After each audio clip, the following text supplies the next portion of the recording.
Hello, friends of the IACL blog, and welcome to another video book interview. My name's Elisabeth Perham. I'm one of the co-editors of the blog, and I'm based in Sydney, Australia at UNSW. And I'm delighted to be joined today by Emmanuel Saffa Abdulai, joining me from Freetown, Sierra Leone, to discuss his new book, Electoral Politics, Law and Ethnicity in Africa. So welcome, Emmanuel, and congratulations on the publication of this book. Very exciting. Thank you. Thank you very much. Hello, listeners and viewers. So just briefly introduce Emmanuel before I ask him a few questions about the book. So amongst other things, he's the head of the Department of Law at the Faculty of Law at the University of Sierra Leone, and also a civil society practitioner working on elections, and is the former chair of the Political Affairs Cluster of the African Union's Economic, Social and Cultural Council. Emmanuel has been involved in the monitoring of several elections across Africa. So he brings to the topic of this book the experience of both an academic and a practitioner. So the first thing I wanted to ask you, Emmanuel, was could you tell us a little bit about why you decided to write this particular book right now at this time? Thank you very much, Elisabeth. I have been working on elections for the last 20 years, practically as a civil society practitioner, monitoring elections from the outside of the governmental circles and the political parties. And then I got into the African Union's ECOSOC, where we were monitoring elections all over Africa, as head of the Political Affairs Cluster. Part of my job was to monitor elections, pre-elections and post-election situations. One thing that fascinated me about this is the fact that there are several commonalities and a lot of differences, like wide range of differences between the countries in Africa in terms of elections, even though it is in the same continent. And this stems from mainly sometimes because of the historical background, and also the colonial legacies that we have. Practically because if you have a French-speaking country that was colonized by France, their systems are different. If you have English-speaking countries, and it depends on which region that they are, their systems are also different. So even within, for example, the English-speaking countries, the systems are different in South Africa, in Kenya, in Sierra Leone, Nigeria, and Ghana. So I thought, it will be very imperative to look at a comparative study that will look at the various structures of elections, like electoral laws and stuff. So that is one part of it. But when I came back to Sierra Leone full-time working here, I also got an engagement with the Sierra Leone Electoral Commission. I was advising them legally and looking at the intricacies of the legal reforms that were ongoing. In 2018, there was an elections, and after the elections, there were a lot of recommendations from electoral observers missions for reforms, and the government and the Electoral Commission took that in wholesale to do drastic reforms of the laws. And I was fully engaged in it. And I thought it was quite interesting, fascinating, coupled with my experience in monitoring elections in the other continent. But then there's also the issue of the lacuna, of a comprehensive comparative study on electoral laws, electoral bodies, electoral management bodies, and issues of politics, youth, and ethnicity in Africa. So that's really motivated me to begin to look at this study. Excellent. And so I guess my next question is quite related to that. I guess, what do you hope to see as the book's main contribution?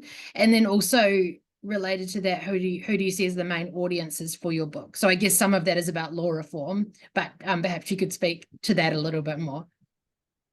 Yes, I think the contribution really is firstly the comparative analysis of the book. Yeah. The wave of democratization in Africa, has slowed down a little bit, but still countries are struggling to ensure that democratic systems of government are entrenched. And most countries are doing reforms based on neoliberal approaches in terms of Western template of democratization. So It's quite interesting to look at the constitutional provisions in these countries, in Ghana, in Nigeria, in Kenya, in South Africa, and see what are the similarities, whether these provisions particularly new democracies like Sierra Leone and South Africa, that just basically came into democratic form of government. What did they learn from the older guys like Nigeria and Ghana and Kenya, and how the constitutional process is different? Then we also look at institutional frameworks. So electoral commissions, their structures, patterns, etc. Then we also looked at political parties registration commission. All of these countries have political parties registration commissions. What are their makeups? What differences do they have? How better they are in terms of delivery, their mandate. So that was basically one aspect. But I think the comparative analysis is a major contribution. But most importantly, also, it's to spotlight some of these legislations and spotlight the good practices, good provisions that are in it, and also the challenges, and then attempt to suggest reforms and recommendations for certain provisions. So it's not just about looking at the bare text of this language, of these legislations or the constitution. It's also looking at cases that have been decided in the Supreme Court or in Constitutional Court on challenges on elections. So we looked at, in Sierra Leone, we looked at the Samsumana judgment, which talks about elections.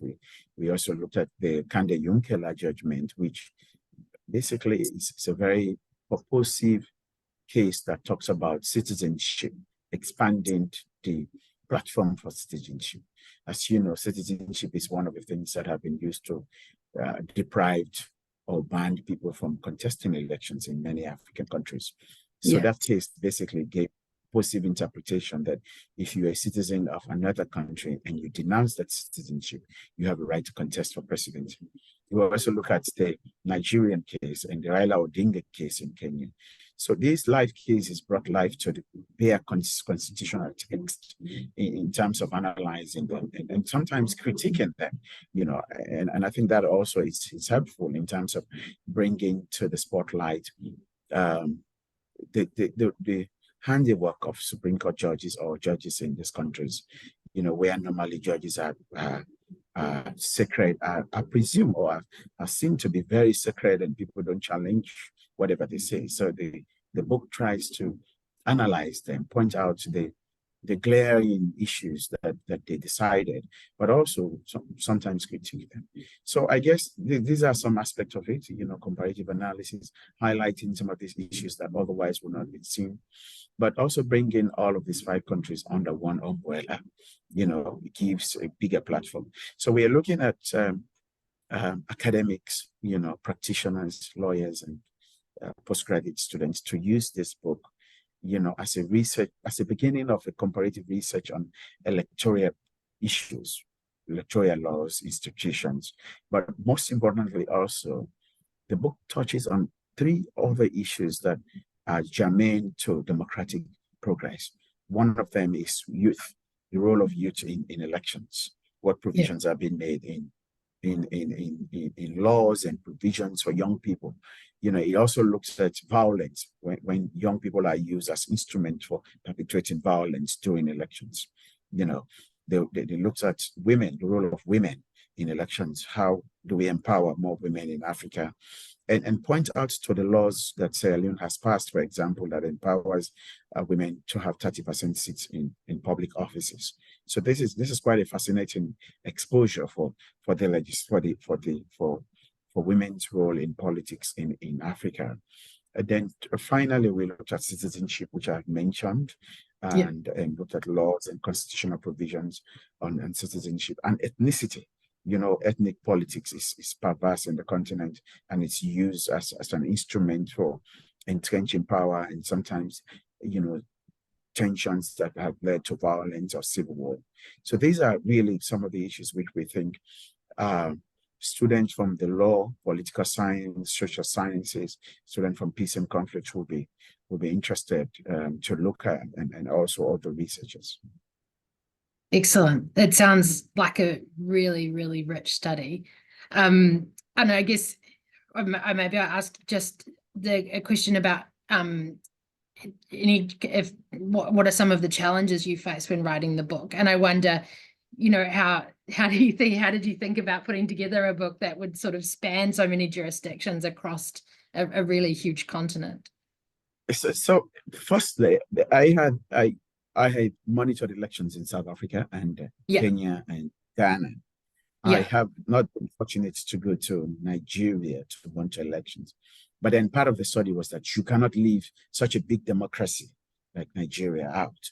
So yeah, it was quite difficult dealing with the Nigerian case study because I have not been there. The other countries that I have monitored elections in, doing those processes, I took note, copious notes, gathered information, and then it was hard getting people to really speak up to some of these issues. It was really, getting people to talk on issues, and then basically putting together a framework of 5 countries. Comparative study about 5 countries was quite a very challenging methodology to look at.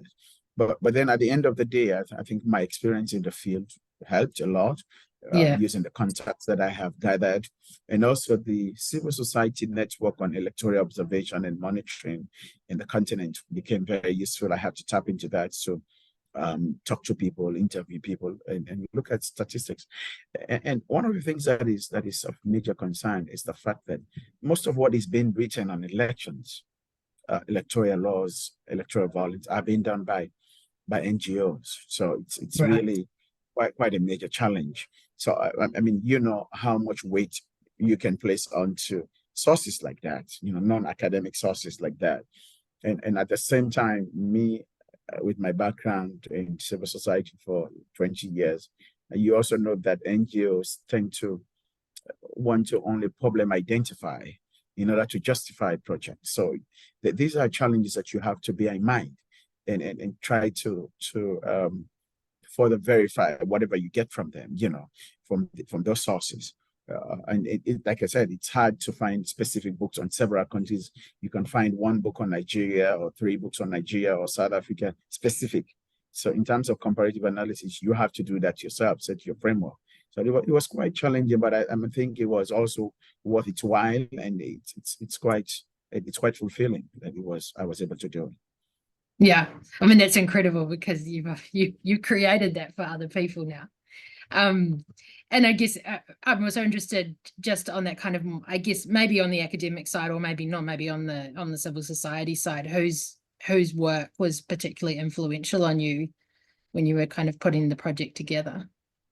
Yes, thank you. I think one of the people that I have really read about, who's written briefly about Africa, is Larry Diamond. Larry Diamond is from Stanford University, and he's big on democracy in Africa, despite the fact that he's sitting in the global north and in the US.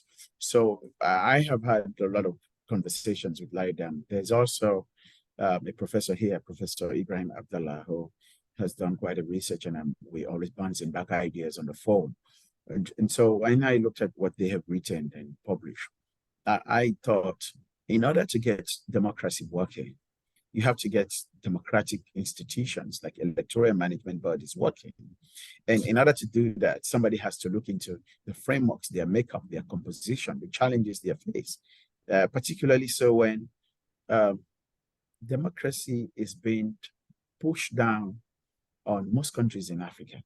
So you could see that African countries will pass a law creating political parties registration commission. And it will take decades for it to come to active participation and fulfillment of its mandate. Is it because these ideas are coming from elsewhere? It's just so you have to look at the nuances of things, not just the politics of it, not just the legal framework of itself, but also the originality of some of these ideas and some of these institutions. Who are managing? What are their appointment capabilities? I mean, appointment powers. Who appoints the members of electoral commissions, for example, of political commissions? Why is it that some of these commissions face, enduring challenges in terms of neutrality and objectivity in doing their work? Is it because their constitutional or legal framework gives the powers to the president to appoint them? Then if that is the case, can they be ever neutral when the president who appoints them is contesting in the same elections? So these are some of the issues that pops up, that came up, that you went with, that are quite interesting, and I hope other people will look into that. Right. Yeah. I mean, it does sound, yeah, like it sounds like there's so many things to explore and think about, and that it's the book will really drive that conversation forward. So thank you so much for sharing all that information with us about the book. And I guess the last question I wanted to ask you was, what's next for you? Do you have any academic projects in the works at the moment? Yes, the thing is, this is my second book. So my first book was in 2021, and then it always pulls you into something else. But then after my first book, I started like 2 or 3 other projects. So this one came to light. I still have a book on comparative constitutionalism in Sierra Leone, Cool. which I am trying to find a home for. It's been difficult getting, most publishers now are finding it difficult to publish on one jurisdiction. And I think it's the marketability of the work. I have another manuscript, which is with one of the publishers on comparative media law in Africa. Hopefully that goes through. We just finished editing 2 books on corruption in Africa and in Sierra Leone specific, and those ones are already in print. So like I said, when you publish, you get poured into trying to do more, and apart from the personal accomplishment, you want to put out things that you feel strong about, that you feel the gap exists, that will be necessary in the field. So yes, there are a couple of projects. Some of them are at advanced stages, like the 2 corruption books that we edited, myself and Inakuba and Professor Johnstein. The constitutional law manuscript is finished. It's been difficult getting a home for it. The media law book is it's been reviewed whether the publisher wants to publish it. So I look forward to all of that in the coming 2 years. You know how long this will take. It's just the beginning of the journey. Yeah. Well, I mean, I think we can all look forward to those as well, because those sound like really fantastic projects as well. So thanks very much, Emmanuel, for joining me to share with our readers about your new work. And thanks to all the listeners and viewers who are listening to us whenever you may be listening. And to all the listeners and viewers, for more of the same, you can keep up to date with the blog by following us on X, formerly known as Twitter, or subscribing to our mailing list. And if you've recently published a book on constitutional law and would like to be featured in a book interview, get in touch with us on our email address, which you'll find on the blog's website. Thanks very much, Emmanuel.